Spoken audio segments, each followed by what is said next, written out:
प्यारे बच्चों, आज के इस वीडियो में फाइलम निमेटोडा के अंतर्गत एस्केरिस के मेल रिप्रोडक्टिव सिस्टम नर जनन तंत्र के बारे में जानकारी प्राप्त करेंगे।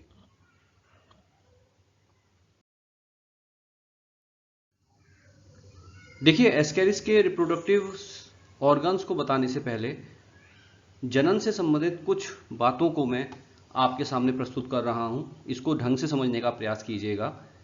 पहला पॉइंट यह है कि एस्केरिस में केवल लैंगिक जनन पाया जाता है, सेक्सुअल रिप्रोडक्शन।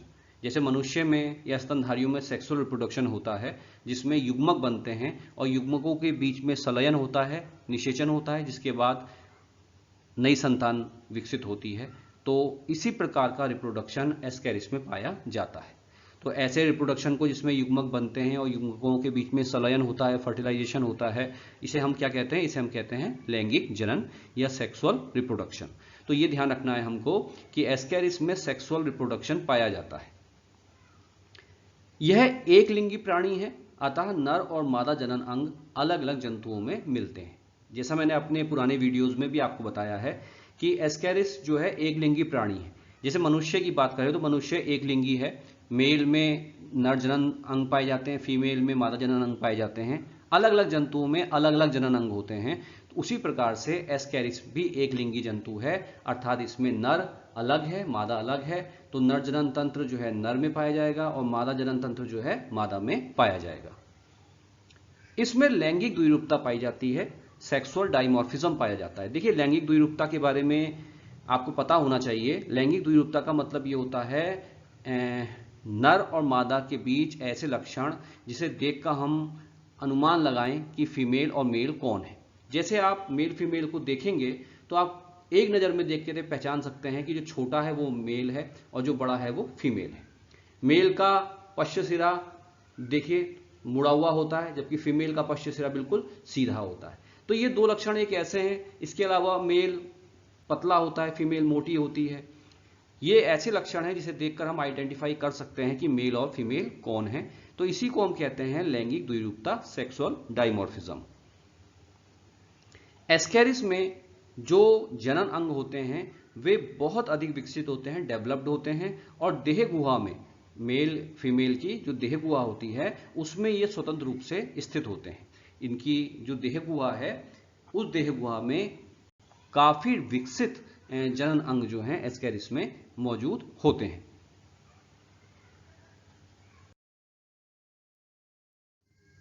अब हम बात करते हैं मेल रिप्रोडक्टिव ऑर्गन्स की। नर एस्केरिस में निम्न जनन अंग पाए जाते हैं, क्रम से हम देखते हैं। देखिए, इसमें वृषण पाया जाता है जिसको हम टेस्टिस कहते हैं। इसमें शुक्रवाहिनी पाई जाती है, इसमें शुक्राशय पाया जाता है, इसमें स्खलन नाल पाई जाती है और अवस्कर द्वार पाया जाता है। इसके साथ साथ इसमें पिनियल शूक पाए जाते हैं। तो ये 6 जनन अंगों के बारे में हम यहाँ इस वीडियो में अध्ययन करेंगे।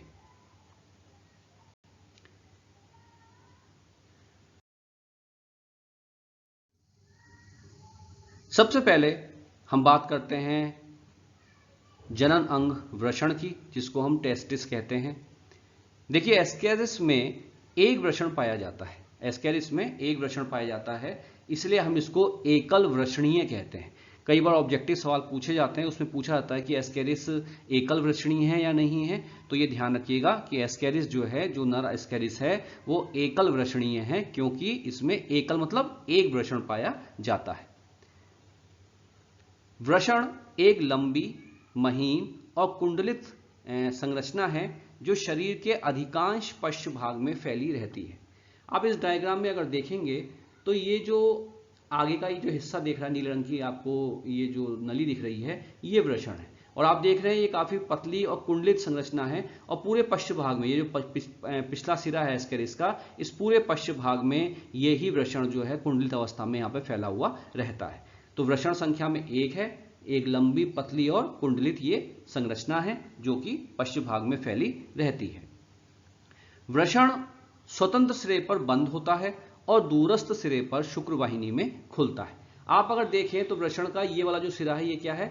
स्वतंत्र सिरा है। और ये क्या है? बंद है, इसके आगे कोई भाग नहीं है। और इसका जो अंतिम सिरा है, जो अंदर का जो सिरा है, ये बाद में इस नली से जुड़ रहा है और इस नली को हम क्या कहते हैं, शुक्र वाहिनी। तो ये ध्यान रखना है कि ये जो वृषण है इसका स्वतंत्र सिरा क्या है, बंद है, और जो दूरस्थ सिरा है, जो ये वाला दूरस्थ सिरा है, ये किस नली में खुलता है, इसके बाद शुक्र वाहिनी में खुलता है।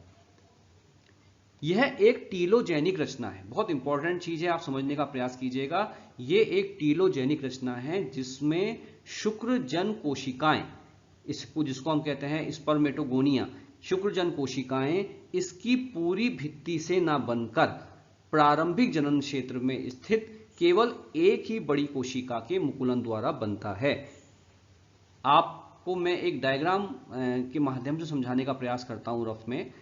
जैसे मान लीजिए ये एस्केरिस का अंतिम सिरा है जो बंद है, तो एस्केरिस के अगर हम इस भाग को देखें तो यहां पे ये नहीं है कि ये पूरी जो भित्ति है, इस पूरी ही भित्ति से आपके शुक्रजन कोशिकाएं बने। ये शुक्रजन कोशिकाएं जो बनती हैं इसकी पूरी सतह से नहीं बनती, अपितु केवल एक कोशिका होती है बड़ी, और इस बड़ी कोशिका से मुकुलन के द्वारा इस प्रकार से छोटे छोटे करके मुकुलन के माध्यम से इस प्रकार से शुक्राणु बनते रहते हैं। शुक्राणु कहिए या प्रारंभ में हम इसको शुक्रजन कोशिकाएं कहेंगे। तो यहां यह ध्यान रखना है कि जो वृषण है उस वृषण की पूरी भित्ति से, उस वृषण की पूरी भित्ति से शुक्रजन कोशिकाओं का निर्माण नहीं होता। शुक्रजन कोशिकाओं का निर्माण केवल एक कोशिका, जो काफी बड़ी कोशिका होती है, उस कोशिका के मुकुलन के द्वारा जो है, बडिंग के द्वारा जो है, इन स्पर्मेटोगोनिया या शुक्रजन कोशिकाओं का निर्माण होता है। यह क्षेत्र जहां पे शुक्रजन कोशिकाओं का निर्माण होता है, वृषण के इस भाग को हम नाम देते हैं प्रारंभिक जनन क्षेत्र।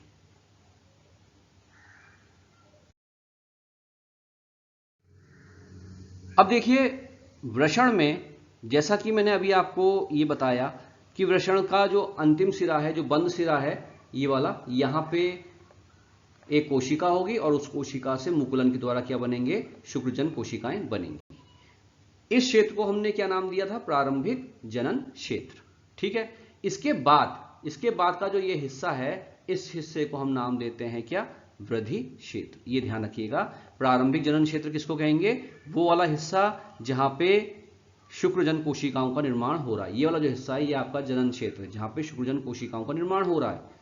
लेकिन उसके बाद का जो क्षेत्र है उसको हम नाम देते हैं वृद्धि क्षेत्र, क्योंकि इस क्षेत्र में क्या होता है, ये जो शुक्र जनन के अंतर्गत जो शुक्रजन कोशिकाएं बनती हैं वो वृद्धि करती हैं, ग्रोथ करती हैं। ये शुक्रजन कोशिकाएं यहां बनती हैं, उसके बाद कहां जाती हैं, इस वृद्धि क्षेत्र में जाती हैं, और इस वृद्धि क्षेत्र में आने के बाद उनमें क्या होती है, वृद्धि होती है, ग्रोथ होती है, और वो परिपक्व अवस्था प्राप्त करती हैं। मतलब बाद में किस में कन्वर्ट हो जाती हैं, स्पर्म में, शुक्राणु में परिवर्तित हो जाती हैं। तो यहां ध्यान ये रखना है कि वृद्धि क्षेत्र में आपके शुक्रजन कोशिकाएं बनेंगी, उसके बाद ये वृषण की कहां जाएंगी, वृद्धि क्षेत्र में जाएंगी, जहां इनमें क्या होगी, वृद्धि होगी, और उसके बाद ये परिपक्व हो जाएंगे, मैच्योर हो जाएंगे। एक बहुत इंपॉर्टेंट बात आप ध्यान रखिएगा कि ये जो वृषण है, भाई एक खोखली नली है, खोखली नली के समान संरचना है वृषण। इस वृषण के अंदर कोशिका द्रव्य में एक अर्ध ठोस अक्षीय दंड रेकिस पाई जाती है, जिसके चारों ओर ये डेवलप होने वाली जो शुक्रजन कोशिकाएं हैं ये फैली रहती हैं। अब मैं एक रफ डायग्राम के माध्यम से ही आपको समझाता हूं। मान लीजिए ये आपका वृषण है, ठीक है ना, ये वृषण है। मैंने आपसे कहा था ये शुरुआती हिस्सा जो है क्या आपका वृद्धि जनन क्षेत्र है जहां पे शुक्रजन कोशिकाएं बनेंगी, और बाद का हिस्सा क्या है आपका वृद्धि क्षेत्र जहां पे शुक्रजन कोशिकाएं परिपक्व होंगी। तो यहां पे ये वृषण अगर आप देखें तो ये वृषण आपको कैसा दिखाई दे रहा है, खोखली नली दिखाई दे रही है। तो इस खोखली नली में बीच में ये जो कोशिका द्रव्य है, इस कोशिका द्रव्य के ठीक बीच में एक अर्ध ठोस डंडे के समान एक संरचना पाई जाती है, जिसको हम क्या कहते हैं, रेकिस कहते हैं। ये आप देखिए, ये इस खोखली वृषण की जो नलिका है इसके बीच में जीव द्रव्य में, कोशिका द्रव्य में एक आपको ये अर्ध ठोस एक छड़ रूपी संरचना दिखाई दे रही है। इस छड़ रूपी संरचना को हम कहते हैं रेकिस, या हिंदी में कहते हैं इसको क्या, अक्षीय दंड। और इस अक्षीय दंड के चारों ओर, यहां पे चारों ओर जो है, ये जो है जो शुक्रजन कोशिकाएं हैं जो आपकी वृद्धि कर रही हैं, ये शुक्रजन कोशिकाएं क्या होती हैं, फैली हुई रहती हैं। तो ये हमको देखना है कि जो वृषण है तो खोखली नली जिसके अंदर क्या भरा है, कोशिका द्रव्य भरा है। लेकिन इस खोखली नली के सेंटर में अक्षीय दंड है, रेकिस पाया जाता है, और उस रेकिस के चारों ओर आप देखिए ये शुक्रजन कोशिकाएं जो हैं वृद्धि कर रही हैं, इसके चारों ओर क्या है, फैली हुई हैं। तो इस डायग्राम से बात आपकी समझ में आ गई होगी। अब हम बात करते हैं दूसरे नर जनन अंग की, जिसको हम कहते हैं शुक्रवाहिनी। देखिए एस्केरिस में शुक्रवाहिनी भी संख्या में 1 पाई जाती है। मेल एस्केरिस में जो शुक्रवाहिनी है वो भी संख्या में 1 पाई जाती है। आप डायग्राम में देख रहे हैं ये जो संरचना ये शुक्रवाहिनी है आपकी, और ये जो शुक्रवाहिनी है ये वृषण के समान ही मोटी है, जैसे ये वृषण है वैसी ही शुक्रवाहिनी है। लेकिन ये कैसी है, ये सीधी है, ये ज्यादा कुंडलित आपको नहीं दिख रही है और कम लंबी है। ये तो वृषण तो आप देखिए बहुत लंबा कुंडलित है, कॉइल्ड है, लेकिन जो शुक्रवाहिनी ये कैसी है, सीधी है, कुंडलित नहीं है, सीधी है और कम लंबी है, छोटी है। तो ये आपको ध्यान रखना है, मोटापा एक जैसा है लेकिन ये कुंडलित नहीं है, कॉइल्ड नहीं है और कम लंबी है। और बाकी ये संरचना में बाहर से देखें तो बिल्कुल वृषण के समान ही है। लेकिन यहाँ पे एक चीज आपको और ध्यान रखनी है कि जैसे मैंने आपसे कहा, आपने वृषण देखा था तो मैंने आपसे कहा था कि वृषण के अंदर बीच में क्या था, एक अक्षीय दंड था, रेकिस थी। कोशिका द्रव्य के बीच में अक्षीय दंड और रेकिस था, किसमें मैंने आपको बताया था, वृषण में बताया था। उस प्रकार की संरचना इस शुक्रवाहिनी में नहीं पाई जाती। शुक्रवाहिनी में ये जो बीच में रेकिस था आपका, ये शुक्रवाहिनी में नहीं पाया जाता। बाकी संरचना बिल्कुल वृषण के समान ही है, बस आपको ध्यान रखना है कि ये कुंडलित नहीं है, लंबाई में कम है, और इसके अंदर इस खोखली जो शुक्रवाहिनी है इसके अंदर कोई भी अक्षीय दंड नहीं पाया जाता, जिस प्रकार से वृषण में पाया गया था। तो यहां पे कोई भी अक्षीय दंड नहीं पाया जाएगा।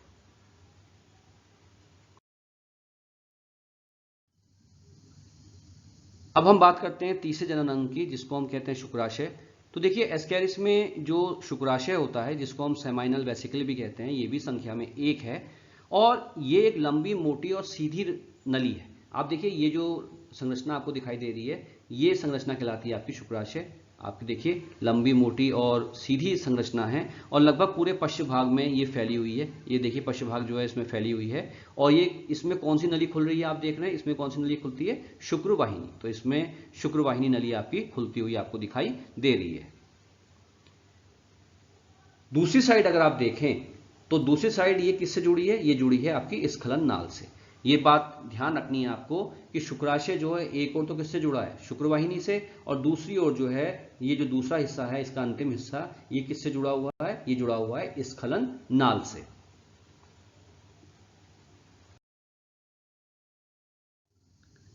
शुक्राशय के बाद अब हम बात करते हैं एक्जेकुलेटरी डक्ट या स्खलन नाल की।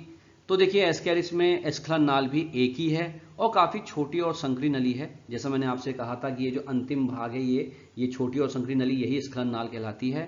और इसकी जो भित्ति है स्खलन नाल की, ये काफी ग्रंथिल होती है और पेशीय होती है, और उसी कारण से ये संकुचनशील है, क्योंकि पेशियां होती हैं इसीलिए ये संकुचनशील भी होती है। ये जो नली है आप इस डायग्राम में अगर देखें तो ये जो आपका शुक्राशय है, इस शुक्राशय के बाद का ये वाला जो हिस्सा है ये है आपका स्खलन नाल। तो ये स्खलन नाल जो है पीछे की ओर क्या कर रहा है, मलाशय के साथ जुड़ करके क्या बनाता है, अवस्कर मार्ग बनाता है। आप यहाँ पे एक चीज ध्यान रखिएगा कि यहाँ डायग्राम में ये जो ग्रीन रंग से दिखाई गई ये क्या है, आंत है, हमारी आहार नाल है एस्केरिस की। जैसे हमारी आहार नाल होती है वैसे ये एस्केरिस की आहार नाल है, और एस्केरिस की आहार नाल और ये जो आपका शुक्राशय है ये दोनों अंत में जो है जुड़ जाते हैं और एक कॉमन नली में खुलते हैं, जिसको क्या कहते हैं हम, अवस्कर मार्ग। और ये अवस्कर मार्ग बाद में अवस्कर द्वार के द्वारा बाहर खुलता है। तो ये ध्यान रखना है आपको कि ये जो आपका शुक्राशय है आगे स्खलन नाल में जुड़ता है, और जो स्खलन नाल है वो किस में खुल जाती है, बाद में अवस्कर मार्ग में खुल जाती है।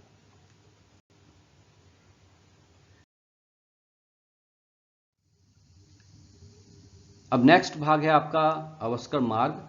देखिए अवस्कर मार्ग के बारे में मैंने आपको पहले भी बताया है, एक बार हम इसको और समझते हैं कि एक छोटी सी संरचना, एक छोटा सा स्थान है जहां पे आहार नाल का मलाशय और स्खलन नाल दोनों जुड़ जाते हैं।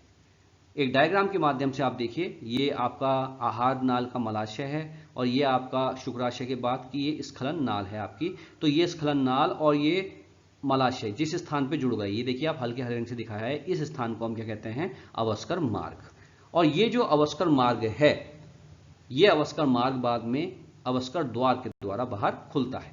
यहाँ पे आप इन सभी डायग्रामों में ये जो दिखाने का मैंने प्रयास किया है, आप इसको देखिएगा कि यहाँ पे आहारनाल और आपका जनन मार्ग, ये जो दोनों भाग हैं, हरे रंग से क्या दिखाया है आहारनाल और नीले रंग से क्या दिखाई है जनन मार्ग आपका दिखाया है, ये दोनों अंत में एक ही स्थान पे जाके खुल जाते हैं, जिसको हम क्या कहते हैं अवस्कर मार्ग। ये बात आपको ध्यान रखनी है। ये जो अवस्कर मार्ग है ये बाद में एक छिद्र के द्वारा खुलता है, जिसको हम कहते हैं अवस्कर छिद्र। देखिए मेल में ही ये अवस्कर छिद्र पाया जाएगा। अगर फीमेल की हम बात करते हैं तो फीमेल में ये छिद्र कहलाता है गुदा द्वार, क्योंकि फीमेल के केस में यहाँ पे जनन नाल नहीं जुड़ती। फीमेल के केस में जनन छिद्र अलग होता है और गुदा द्वार अलग होता है, ये ध्यान रखिएगा आप। मादा में जनन छिद्र और गुदा द्वार अलग होता है, इसलिए फीमेल में अवस्कर छिद्र शब्द का उपयोग हम नहीं करते। फीमेल में हम इसको केवल क्या कहेंगे गुदा द्वार कहेंगे। मेल में इसी अवस्कर छिद्र से जनन पदार्थ भी बाहर निकलता है, शुक्राणु बाहर निकलते हैं और मल भी बाहर निकलता है, क्योंकि आहारनाल और जनन नाल दोनों ही इसी छिद्र के द्वारा बाहर खुल रही हैं। इसलिए हमने इसको सामूहिक रूप से नाम दे दिया अवस्कर द्वार। हम कह सकते हैं कि अवस्कर द्वार किसके मिलने से बना है, जनन नाल और आहार नाल के मिलने से। तो ये बात ध्यान रखनी है। फीमेल के केस में ऐसा नहीं होता। फीमेल में क्या होता है जनन छिद्र जो है अलग पाया जाता है, और ये छिद्र जिसको हम यहाँ पे अवस्कर द्वार कह रहे हैं, वहां केवल ये अवशिष्ट पदार्थों को बाहर निकालने के काम में आता है। आहार नाल इस छिद्र से जुड़ी होती है, इसलिए फीमेल के केस में हम इस छिद्र को क्या कहेंगे गुदा द्वार कहेंगे। ये बात आपको ध्यान देनी है।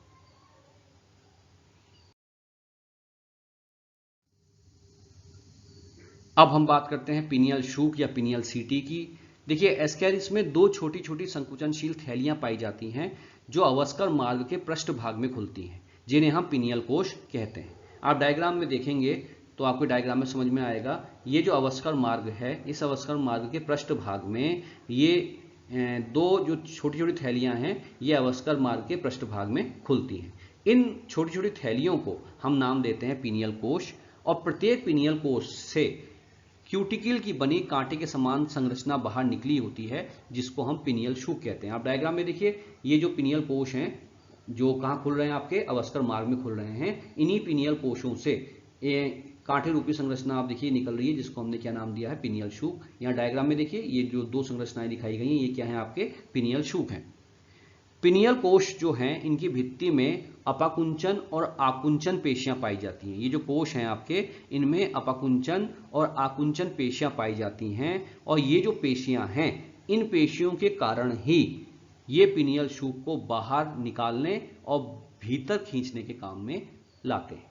ये जो आपके पिनियल कोश हैं इनमें अपाकुंचन और आकुंचन जो पेशियां हैं, उन पेशियों के कारण से ही ये जो कांटे रूपी पिनियल शूक हैं ये पिनियल कोश से बाहर निकल जाते हैं, मतलब शरीर से बाहर चले जाते हैं, और आवश्यकता ना होने पर शरीर के अंदर घुस जाते हैं।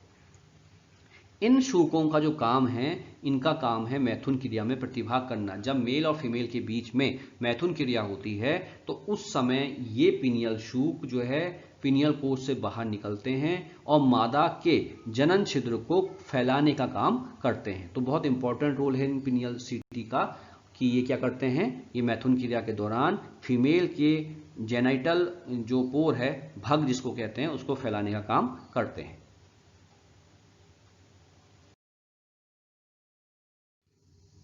और अब हम बात करते हैं एस्केरिस के नर युग्मक की, जिसको हम शुक्राणु कहते हैं। देखिए एस्केरिस के शुक्राणु को अगर मैं डायग्राम से दिखाऊं तो ये है।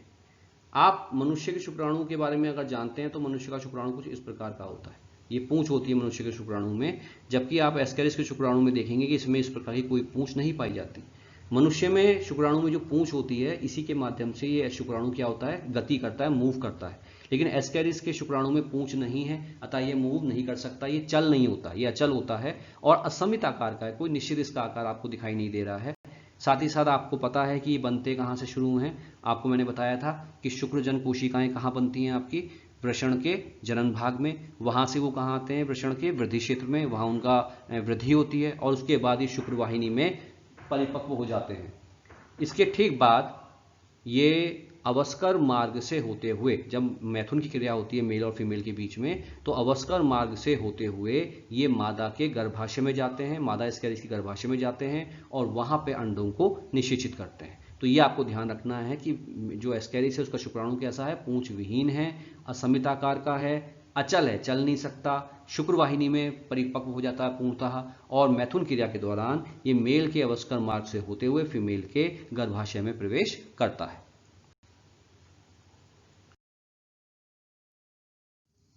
तो इस वीडियो के माध्यम से मैंने एस्केरिस के नर जनन तंत्र के बारे में आपको आवश्यक जानकारी दी। अगर आपको ये वीडियो पसंद आया तो इसे लाइक कीजिए, चैनल को सब्सक्राइब कीजिए। धन्यवाद।